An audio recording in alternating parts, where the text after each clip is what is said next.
আমরা DNA Discovery থেকে শুরু করে শার্গফস রুলস পর্যন্ত আমরা দেখেছি। সো এখন এই ভিডিওতে আমরা যেই জিনিসটা দেখব সেটা হচ্ছে ডিএনএ ডাবল হেলিক্যাল স্ট্রাকচারের একটা স্টার্টিং। যখন কোনো একটা কিছু ইম্পর্টেন্স অনেক বেশি হয় এবং তাকে নিয়ে অনেক বেশি পরিমাণে স্টাডি করার প্রয়োজন হয় এবং তার অনেক ডিপে যাওয়ার প্রয়োজন হয়, দ্যাট মিনস অনেক বেশি পরিমাণে একটা ভাস্ট নলেজ গ্যাদার করার প্রয়োজন হয়, তখন তার স্ট্রাকচার জানা খুব বেশি ইম্পর্টেন্ট। সো যখন সায়েন্টিস্টরা অনুধাবন করতে পারলো যে ডিএনএ খুবই ইম্পর্টেন্ট একটা মলিকিউল, সো তখন ডিএনএর স্ট্রাকচার আবিষ্কারের জন্য তারা উঠে পড়ে লাগলো। এবং এটা বলা হয়ে থাকে যে ডিএনএ ডাবল হেলিক্যাল স্ট্রাকচার যে ডিসকভারিটা, সেটা হচ্ছে greatest finding of all time এবং at the same time it is the most controversial Discovery.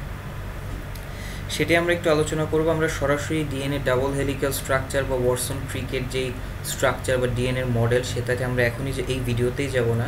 আমরা হচ্ছে কিছু প্রাক স্টোরি নিয়ে আলোচনা করব, দ্যাট মিনস কিছু বেসিক স্টোরি, কিছু ডিএনএ ডাবল হেলিক্যাল স্ট্রাকচার, তার কিছু স্টার্টিং বা তার কিছু এর কালো অধ্যায়, সেগুলো নিয়ে আমরা আলোচনা করব। প্রাপ্তি, অপ্রাপ্তি, পাওয়া না পাওয়ার কথা, বিট্রের কথা, বিভিন্ন জিনিস নিয়ে আমরা আলোচনা করব এই ভিডিওতে। ডিএনএ ডাবল হেলিক্যাল স্ট্রাকচার আবিষ্কারের ক্ষেত্রে যে সায়েন্টিস্টদের কি ইনভলভমেন্টস ছিল তারা হলেন James Watson, Francis ক্রিক, Rosalyn Franklin এবং মরিস উইলকিন্স। সো মূলত কিংস কলেজ থেকে ছিলেন রোজালিন ফ্র্যাঙ্কলিন এবং মরিস উইলকিন্স, আর ক্যামব্রিজ ইউনিভার্সিটি থেকে ছিলেন জেমস ওয়াটসন এবং ফ্রান্সিস ক্রিক। সে সময়টা বিল্ডিং মডেল বা বিল্ডিং ব্লক, এগুলি দিয়ে বিভিন্ন ধরনের যে মডেল বিল্ডিং, সেই জিনিসটা খুব হইচই হচ্ছিল। সো ওয়াটসন এবং ক্রিক যখন ক্যামব্রিজ ইউনিভার্সিটিতে কাজ করছিলেন ডিএনএর স্ট্রাকচার আবিষ্কারের জন্য, তারা চেষ্টা করছিলেন যে মডেল বিল্ডিংয়ের মাধ্যমে স্ট্রাকচারটা রিভিল করতে।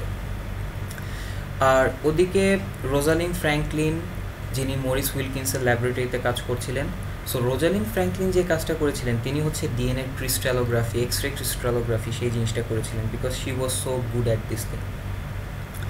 সো রোজালিন ফ্র্যাঙ্কলিন এবং তার একজন পোস্ট গ্র্যাজুয়েট স্টুডেন্ট, তারা ডিএনএর এক্সরে ক্রিস্টালোগ্রাফি করে, যেই ছবিটা খুবই ইম্পর্ট্যান্ট একটা রোল প্লে করে ডিএনএ ডাবল হেলিক্যাল স্ট্রাকচার আবিষ্কারের ক্ষেত্রে। কিন্তু প্রবলেমটা হয়ে যায় যে রোজালিন ফ্র্যাঙ্কলিন অনেক বেশি বোল্ড একজন মহিলা ছিলেন, তার কাজের ব্যাপারে খুব বেশি শেয়ার করতেন না, সবসময় নিজের মতন থাকতেন, এবং এই নিয়ে মরিস উইলকিন্সের সাথে তার কিছুটা প্রবলেমও হয়। সো একটা সময় ফ্র্যাঙ্কলিন উইলকিন্সের ল্যাবরেটরি ছেড়ে সেখান থেকে চলে যায়, বাট তার যাবতীয় ফাইল বা কাগজপত্র সেই ল্যাবেই থাকে। আর এদিকে যখন জেমস ওয়াটসন বা ফ্রান্সিস ক্রিক, তারা ক্যামব্রিজ ইউনিভার্সিটিতে তারা অনেক চেষ্টা করছিলেন যে মডেল বিল্ডিং ব্লক বা মডেল বিল্ডিংয়ের মাধ্যমে তারা ডিএনএ স্ট্রাকচার বা ডিএনএর একটা মডেল তৈরি করবেন, বাট প্রত্যেকটা বার বিভিন্ন কোনো না কোনোভাবে তারা ঠিক মতন বানাতে পারছিলেন না। সো তারা অনেক ক্রিটিসাইজড হয়েছিলেন। সো একটা টাইমে যে তারা অনেক ডিপ্রেসড হয়ে যায়। তা তারা যখন জানলেন যে রোজালিন ফ্র্যাঙ্কলিন এই নিয়ে কিছুটা কাজ করেছিলেন বা কিছু একটা, তখন জেমস ওয়াটসন বা ফ্রান্সিস ক্রিকের সাথে মরিস উইলকিন্সের একটা কথাবার্তা হয় বা তাদের মধ্যে কিছু জিনিসের আদান প্রদান হয়, এবং সেই কিছু জিনিসের মধ্যে ছিল ফ্র্যাঙ্কলিনের সেই ফাইলগুলো। সো যখন তারা ফ্র্যাঙ্কলিনের সেই ফাইলটার মধ্যে সেই ফটো 51 বা ডিএনএর এক্সরে ক্রিস্টালোগ্রাফির যে ছবি, সেই ছবিটা দেখতে পায়, দেন দে আন্ডারস্টুড যে তারা কী খুঁজছিল এবং তারা কী পাইল। আমরা যদি একটু দেখি ফ্র্যাঙ্কলিনের কাজ, 1951 সালে রোজালিন ফ্র্যাঙ্কলিন ডিএনএ এই দুটো ছবি পেয়েছিলেন এক্সরে ক্রিস্টালোগ্রাফির মাধ্যমে। সো এর যে বি বা ওয়েট ফর্ম যেটা, সেটাকে বলা হয় ফটো 51, বিকজ এই ফটো 51টাই পরবর্তীতে ইম্পর্টেন্ট রোল প্লে করে ডিএনএ ডাবল হেলিক্যাল স্ট্রাকচার ডিসকভারির ক্ষেত্রে।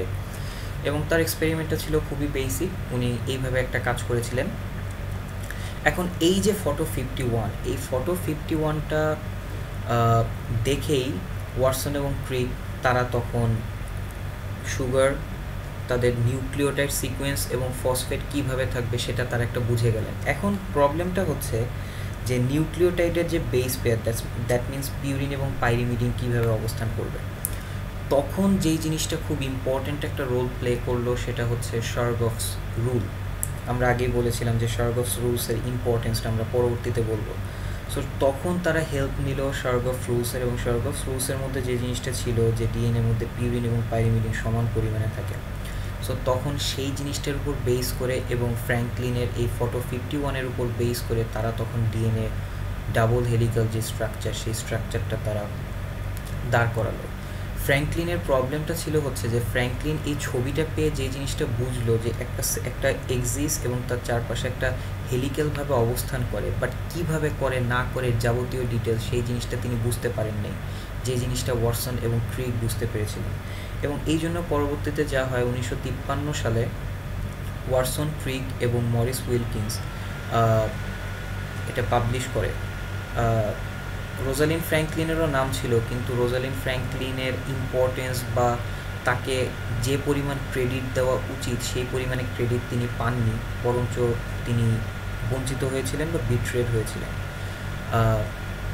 তা 1953 সালে ডিএনএ ডাবল হেলিক্যাল স্ট্রাকচার আবিষ্কৃত হয়, যেটা ছিল গ্রেটেস্ট ব্রেক থ্রু, এবং এর পরিপ্রেক্ষিতে 1962 সালে ওয়াটসন, ক্রিক এবং মরিস উইলকিন্স তারা নোবেল প্রাইজ পায়, কিন্তু ফ্র্যাঙ্কলিন পাননি, কেননা মরণোত্তর নোবেল পুরস্কার দেওয়া হয় না এবং ততদিনে তিনি মারা গিয়েছিলেন। So DNA double helical structure যেমন ইতিহাসে খুবই গুরুত্বপূর্ণ এবং বায়োলজি থেকে শুরু করে প্রতিটি ক্ষেত্রে, সায়েন্সের ক্ষেত্রে খুব বেশি ইম্পর্টেন্ট এবং ব্রেক থ্রু একটা ডিসকভারি ছিল, অ্যাট দ্য সেম টাইম ইতিহাসের পাতায় একটা কালো অধ্যায়ও বলা যায়, কেননা যার ছবির জন্য বা যার কাজ এত বেশি পরিমাণে হেল্প করেছিল স্ট্রাকচারটা আবিষ্কারের জন্য, তারই প্রাপ্য নাম বা তাকেই সেভাবে নাম দেওয়া হয়নি। সো যাই হোক, পরবর্তী ভিডিওতে আমরা যে জিনিসটা দেখব যে ওয়াটসন এবং ক্রিকের যে ডাবল হেলিক্যাল স্ট্রাকচার, সেই ডাবল হেলিক্যাল ডিএনএর যে স্ট্রাকচার, সেই স্ট্রাকচারটা নিয়ে আমরা আলোচনা করব।